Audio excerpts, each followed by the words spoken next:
गौ भक्षकों का हमको एक वोट भी नहीं चाहिए, न हम मांगने जाएंगे उनके दरवाजे पर। दो अंडे हैं, बहुत दिनों से चल रहे हैं, 20 साल से दोनों अंडे चल रहे हैं, अंडा सड़ चुका है 20 साल में। यहाँ पर सबसे पहली प्राथमिकता होगी हमारी कि हम गौ मुक्ति धाम का निर्माण करवाएं, क्योंकि यहाँ पर देखिए गौ माता, गौ पालक बहुत हैं, लेकिन गौ मुक्ति धाम यहाँ पर नहीं है।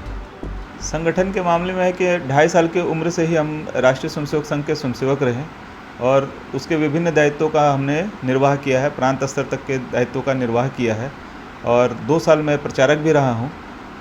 इन सभी काम करते करते जब धीरे धीरे आदमी आगे बढ़ता है तो बहुत सारा चीज़ संगठन से सीखता है और सीखने के बाद संगठन क्षमता अपने अंदर आदमी डेवलप करता है। राष्ट्रीय स्वयंसेवक संघ का जो अपना मूल मंत्र है, संगठन कैसे करना है, वो सिखाया जाता है।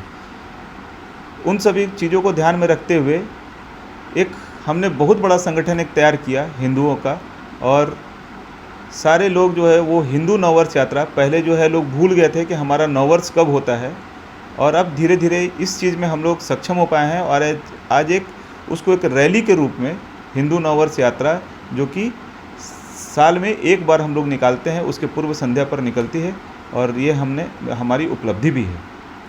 चुनाव को किस तरह से आप देख रहे हैं? आप अचानक मैदान में चुनाव के लिए उतरे हैं, क्या लगता है कि जनता किस मुद्दे पर वोट करेगी आपको?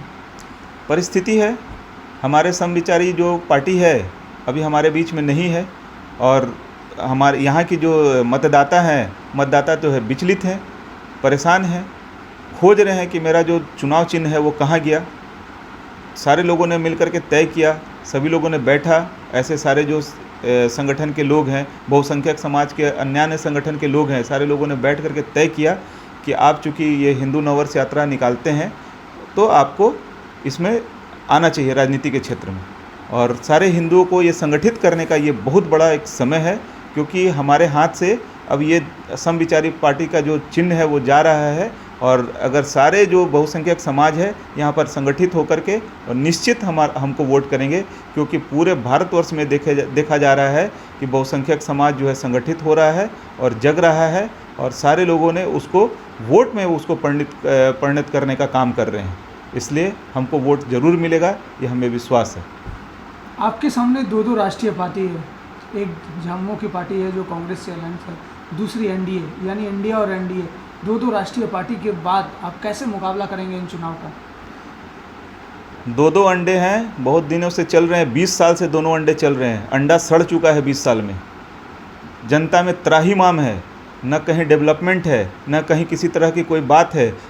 दोनों के दोनों जो हैं यहाँ पर केवल एक तो पूरा संगठन को ही बर्बाद करके और एक तरफ आगे बढ़ रहे हैं, बड़े का कॉलर पकड़ लेते हैं, और दूसरी तरफ है कि पूरे तैयार हैं कि मानगो की जनता को उठा करके पूरा नदी में गिरा देना है। कहीं भी अगर नदी पर अगर पुल बनता है तो सबसे पहले नदी के अंदर डीप करके देखा जाता है कि इस जगह पर निर्माण हो सकता है कि नहीं पुल का, कब बाद में अप्रोच रोड बनता है। लेकिन यहाँ पर ठीक उल्टा काम हो रहा है, ये सड़े अंडे का ही काम है।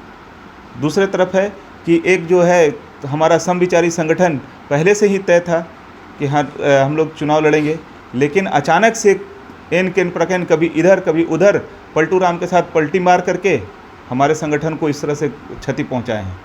चुनौती तो रहती है, सारे लोग हैं, चुनाव लड़ रहे हैं, विभिन्न तरह की चुनौती होती है। हमारे लिए पहली बार है तो सारे चीज़ों का अभी हमको समझ में आ रहा है कि चुनाव लड़ना और चुनाव लड़वाना दोनों में बहुत अंतर होता है। तो चुनाव लड़ रहे हैं और यही सबसे बड़ा चुनौती है कि क्या क्या आ रहा है परेशानी, और सारी परेशानियों को चूँकि निर्दलीय हैं, निर्दलीय होने के कारण क्या होता है कि जब आपका सारा कुछ जो है, जब आपको सिंबल मिलेगा तभी आपको सारा कुछ हो सकता है। जनता आपको पहचानेगी, आप जा कर के बताएंगे कि हमारा सिंबल है, इस पर आप वोट दीजिए। उसके लिए हम बहुत कम समय मिला, लेकिन दोनों राष्ट्रीय पार्टी और अन्य राष्ट्रीय पार्टी चाहे जो पार्टियां हैं उनके लिए कि आराम से मतलब मूवमेंट उनका चल रहा है, लेकिन हमारे लिए, हम लोगों के लिए चुनौती होती है।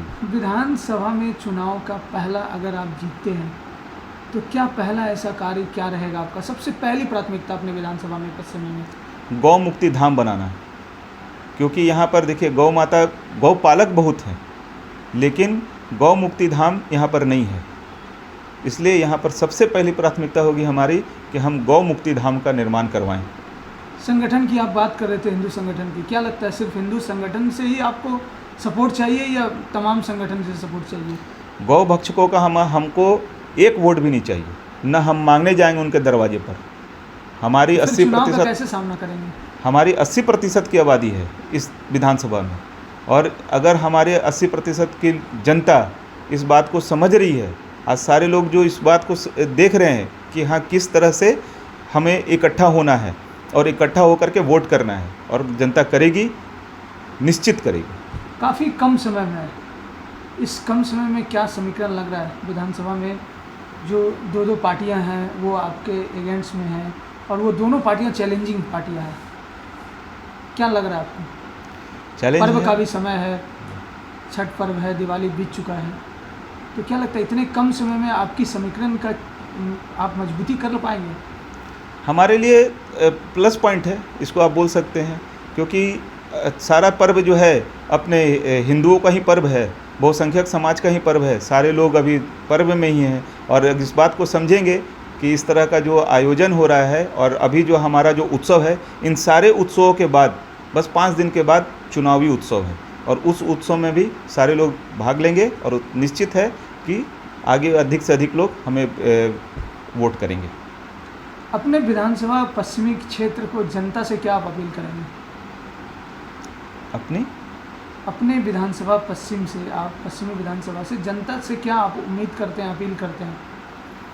सभी लोग संगठित होकर के, जो हमारा समाज है बहुसंख्यक समाज, हम उनसे अपील करेंगे कि आप सभी संगठित हों, और जो आपकी परेशानियां हैं उनको हम सुलझाने का निश्चित प्रयास करेंगे, क्योंकि हम आपके स्वाभिमान की लड़ाई हम लड़ रहे हैं, और निश्चित उस स्वाभिमान को हम लोग प्राप्त करेंगे।